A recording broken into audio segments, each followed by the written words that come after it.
It is September 1541. The town of Santiago, barely a year old, is surrounded by thousands of Mapuche warriors. The air is filled with smoke, arrows, and screams. The city's founder, Pedro de Valdivia, stands in the center of the chaos with fewer than 60 Spanish soldiers and a handful of local allies. His dream of building a new capital for Spain at the edge of the Andes is collapsing before his eyes. The Mapuche attack with fire and fury. They pour through the half-finished streets, burning roofs made of straw and wood. The Spanish horses, once their greatest advantage, are killed or driven mad by the flames. Powder stores explode. Women and children hide inside makeshift shelters as the city around them burns. Valdivia orders his men to hold the central square at all costs.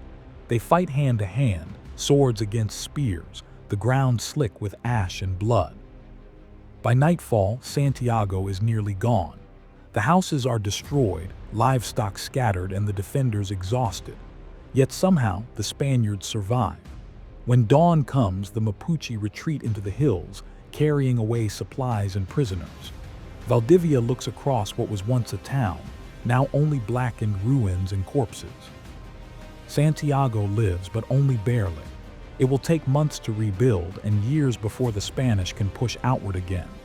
The settlers had believed Chile would be an easy conquest, another Peru, filled with riches. Instead, they discovered a land of warriors who would not yield. The conquest of Chile began not with triumph, but with fire and blood. After the attack on Santiago, Pedro de Valdivia refused to give up. Once the city was rebuilt, he prepared to march south. His orders from the Spanish crown were simple: expand the empire and find gold. The road ahead was anything but.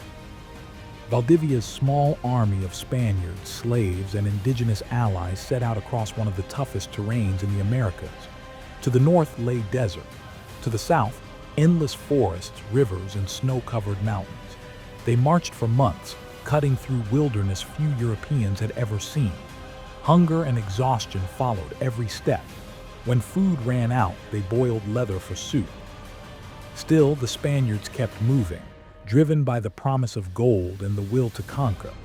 They built forts and settlements to secure their route: La Serena, Concepcion, and smaller outposts along the Maule River. Every fort meant a line deeper into Mapuche territory. But the locals did not flee. They watched, learned, and prepared. Raids struck supply convoys. Messengers vanished. Every time Valdivia thought he had cleared a region, warriors appeared from the forests again. The Spanish controlled only the ground they stood on, and sometimes not even that.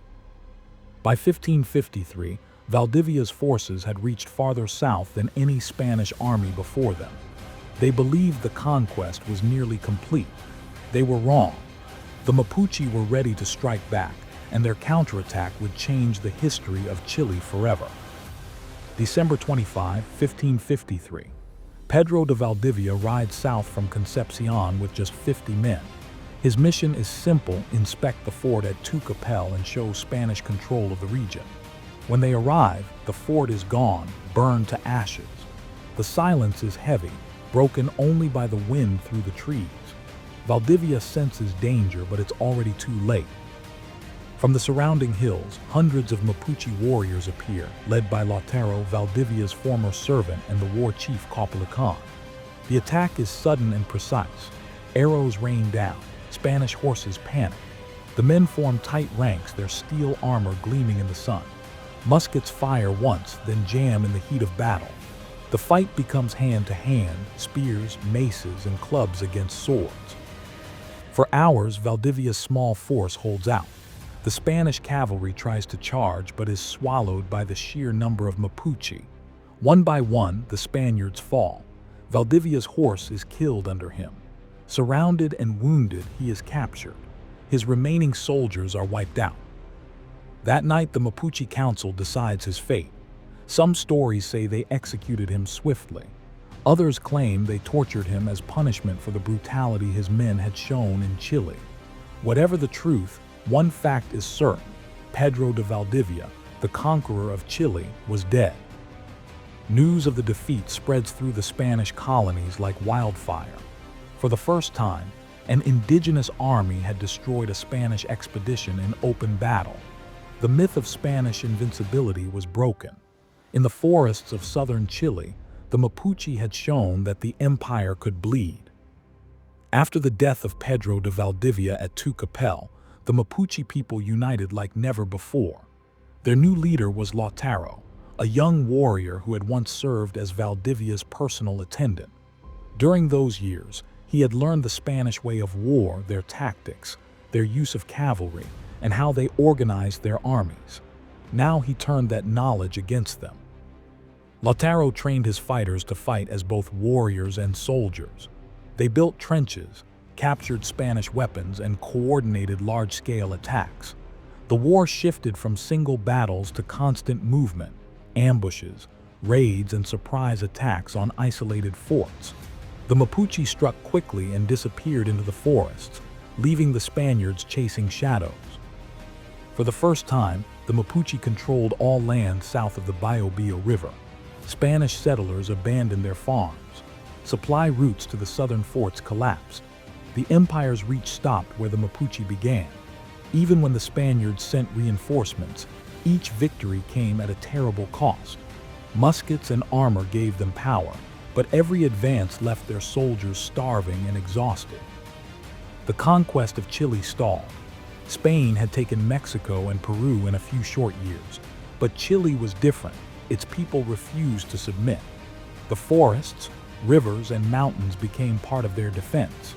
Lautaro's resistance had turned what Spain thought would be another conquest into a long and bloody war. Between 1555 and 1557, Lautaro took the war to the Spaniards. He marched north from the Biobío with thousands of warriors, burning forts, destroying supply trains, and striking fear into the colonies. He was no longer just defending his homeland. He was bringing the war to the gates of Spanish towns. Lautaro's raids were fast and precise. Spanish caravans were ambushed in narrow valleys, their escorts cut down before they could reload their muskets. Settlements like Concepcion were reduced to ashes. For 2 years, the Spaniards fought a war they could not predict or control. Then Lautaro made his boldest move yet, an attack on Santiago itself. The Spanish capital of Chile, once burned and rebuilt, now faced destruction again. His plan was to unite the northern tribes and crush the last Spanish stronghold in the region. But distance, exhaustion, and betrayal slowed him down. Some chiefs grew jealous of his power. Others doubted his chances of victory.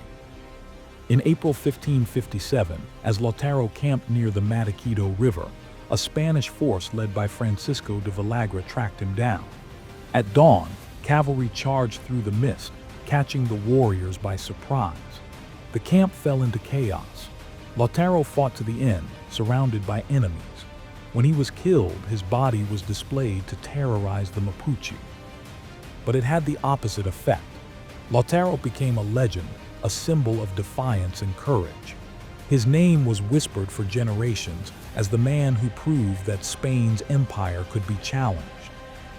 After Lautaro's death, Spain moved quickly to regain control. The new governor, Garcia Hurtado de Mendoza, arrived with hundreds of fresh soldiers, cannons, and war dogs.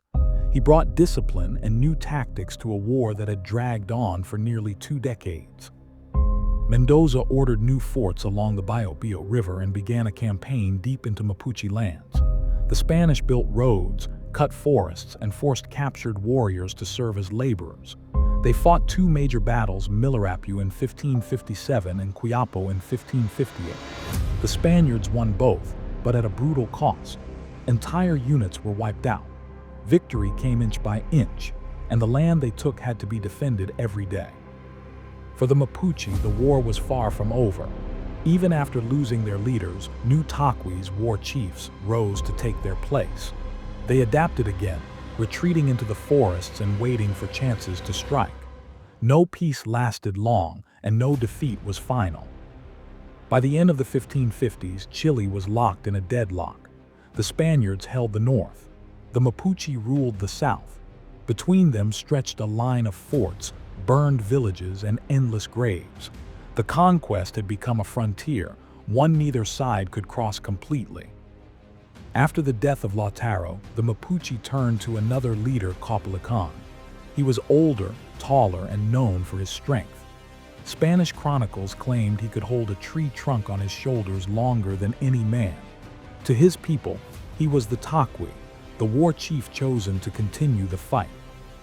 By the late 1550s, Caupolicán had rebuilt what was left of the Mapuche army.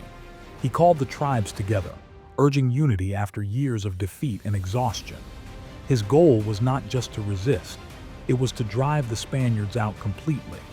Under his command, the Mapuche besieged Spanish forts, cut off supply routes, and attacked caravans moving between Concepcion and La Imperial.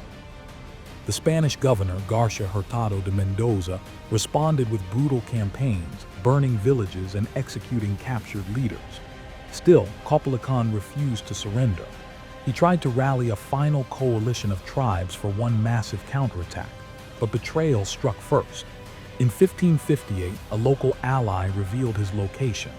Spanish troops surrounded his camp, captured him, and dragged him to the town of Caño.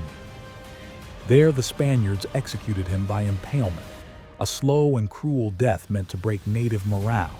But instead of fear, his death inspired admiration. To the Mapuche, Caupolicán became a hero, remembered beside Lautaro as one of the great defenders of their land. His final act of courage showed that even when their leaders fell, the Mapuche spirit remained unbroken.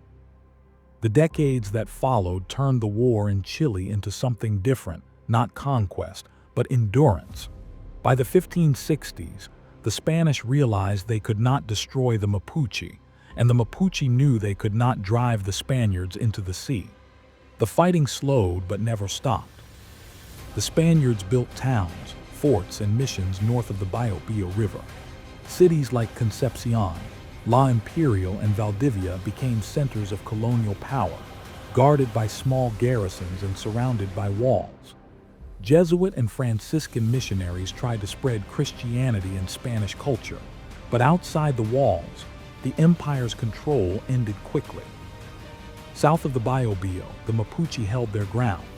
Their warriors raided farms, burned settlements, and struck at isolated forts. The Spanish replied with counter-raids, burning villages in return. Captives were taken on both sides. Each year brought new skirmishes, new treaties, and new betrayals. The Biobío became not a border on a map but a living frontier, a line constantly shifting with each raid. Trade and war existed side by side. Some Mapuche traded cattle and grain to the Spanish, while others fought them.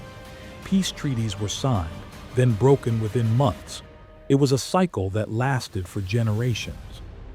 By the 1570s, Spain had conquered nearly all of South America, except for the land beyond the Biobío. In Chile, empire met its limit. The conquest that began with the burning of Santiago had turned into a permanent stalemate. By the end of the 1590s, a fragile peace had held for almost 40 years. Spanish settlers believed the war was finally over. They built towns deep in Mapuche territory, Valdivia, Osorno, and Angal, and reopened gold mines once abandoned. But resentment still burned beneath the surface. Forced labor, land seizures, and the abuses of colonial officials kept the anger alive. In 1598, that anger exploded. Across the south, thousands of Mapuche warriors rose in a coordinated rebellion. Forts and settlements were attacked almost simultaneously. Valdivia and Osorno were burned to the ground. At Angal, Spanish soldiers and settlers were surrounded and wiped out. Farms, churches, and mines vanished in a wave of destruction. The rebellion was total. Entire Spanish families fled north toward Concepcion, roads filled with refugees. For months, the south was lost. Spanish armies tried to retake the towns but were ambushed and forced to retreat. Within a year, everything south of the Biobío was once again in Mapuche hands. It was the largest native uprising in colonial South America since the fall of the Inca. Thousands of settlers died, and the Spanish frontier was pushed back farther than ever before. By 1600, Spain abandoned its dream of complete conquest. The Mapuche had reclaimed their homeland, and the war that began 60 years earlier had come full circle. In the forests and mountains of Chile, the empire had reached its end. The Spanish Empire conquered most of the Americas in a few short decades, but Chile was different. The reason was not luck. It was geography, unity, and determination. Chile's landscape was one of the harshest in the world.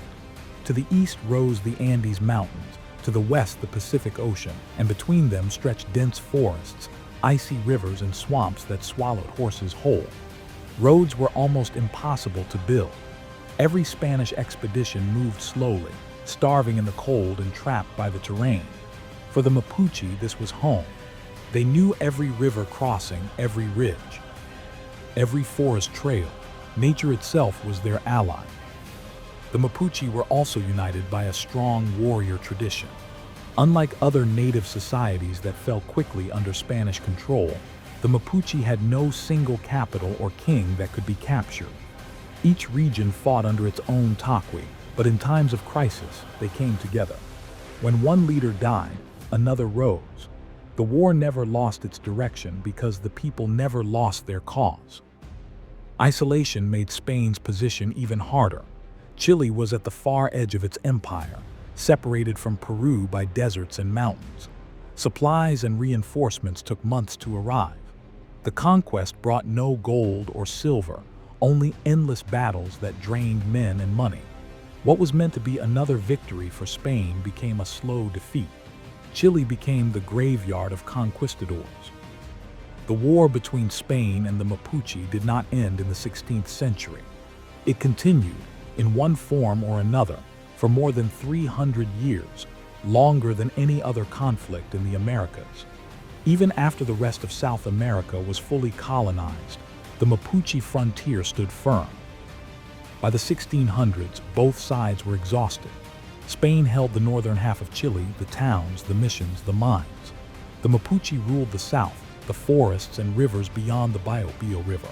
Between them lay a border built not from walls but from constant tension. Treaties were signed, broken, and signed again. Yet for the first time in colonial history, Spain began recognizing native land as independent territory. It was an admission that even the empire had limits. The story of Chile was not one of total conquest. It was one of resistance, adaptation, and survival. The Mapuche never surrendered, and their culture endures to this day. The Spanish never achieved the riches they sought, but they left behind cities, roads, and a new mixed nation born from both worlds. The war at the end of the Andes never truly ended. It simply changed form. It became part of Chile's identity, a reminder that even the greatest empire could not conquer every frontier.